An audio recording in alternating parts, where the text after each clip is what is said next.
right, so Tim Cook, CEO of Apple, we had talked about how he was going to the White House. He was going to go to Washington. He was going to meet with Republicans and Democrats, and he did that. And the Republicans really, they were saying they're worried about the app rules. The lawmakers say it's unfair to block the conservatives and the apps that they prefer, like Parler, when they did that in the past, when some of these sites wouldn't allow Parler on. And the Democrats were saying, look, we just want you to have American values and take those American values into other countries. Even if you go to China and they don't share our values, you still should follow American rules and protocol. So it was outrageous this week. It has come out really since 2017. We've heard about it as Apple has changed its rules, its app rules, when it comes to existing in China. Because China, for example, when the protesters cropped up, it started really in 2017. The way they communicate is to just to do an airdrop to each other in order to communicate where security's coming, to share videos, in order to get publicity out there and to stay out of jail, cover their face, whatever they have to do to survive. So evidently, Apple was told by the government, we don't like that feature, let's pull it. And they pulled it. So now they have 10 minutes to airdrop something, and then it just disappears. It's a way to eliminate the footprint of communication. So when they come and grab your phone and find out what you've been doing, they will not show anything. There's no record of that. You can't do business in China without doing the bidding of the Chinese Communist Party.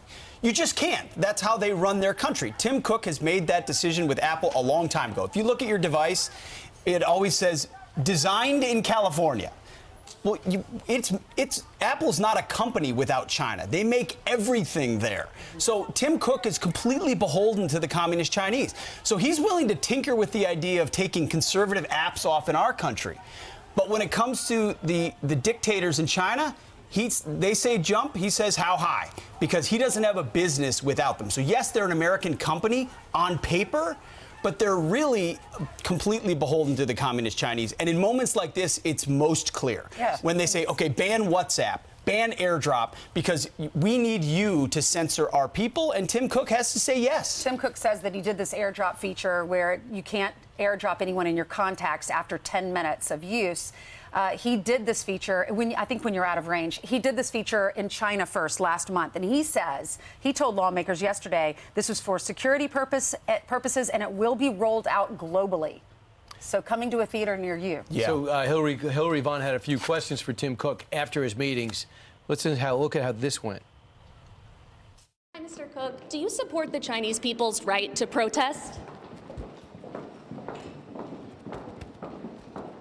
Do you have any reaction to the factory workers that were beaten and detained for protesting COVID lockdowns?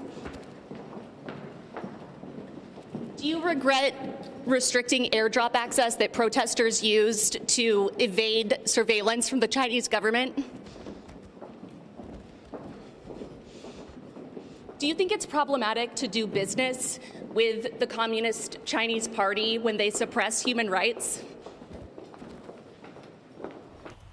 The most interesting walk. The lady got out of the way. Hillary went back to talk to him, and then he moved up, and then she moved up. Right. And believe me, he'll have an exit strategy next time. But Hillary did a great job. She did a great job. So it turns out Apple may be behind closed doors saying, explaining to lawmakers what's happening. Really, since 2019, they're beginning to pull manufacturing out. In 2019, 44 to 47% of all their production was done there. It is now down in 2021, down to 36%. I did not know this, but Nike and Adidas have basically pulled out all their manufacturing, brought into Vietnam. So they do make $74 billion last fiscal year from China. That's where they have leverage. But I just give them credit, and maybe they're just practical, to say we can't trust what's going on in this country anymore. And believe it or not, I never thought we'd get to a place, if it was 1975, here we are in 2022, saying Vietnam is our best ally in the region. Mm-hmm. That's a good thing. I mean, I'm heartened to hear that, because Tim Cook can't, right now, as it presently stands, can't answer those questions because they'll be translated into Chinese, and that becomes a problem when the leadership there hears him criticize. Like, Twitter is not allowed. They're going around it, but Twitter is not allowed in China right now. The one thing I've not heard Elon Musk criticize China, because most of the Teslas are made there. Let's see if he does, in fact, do that. I'm Steve Doocy. I'm Brian Kilmeade. And I'm Ainsley Earhart. And click here to subscribe to the Fox News YouTube page to catch our hottest interviews and most compelling analysis.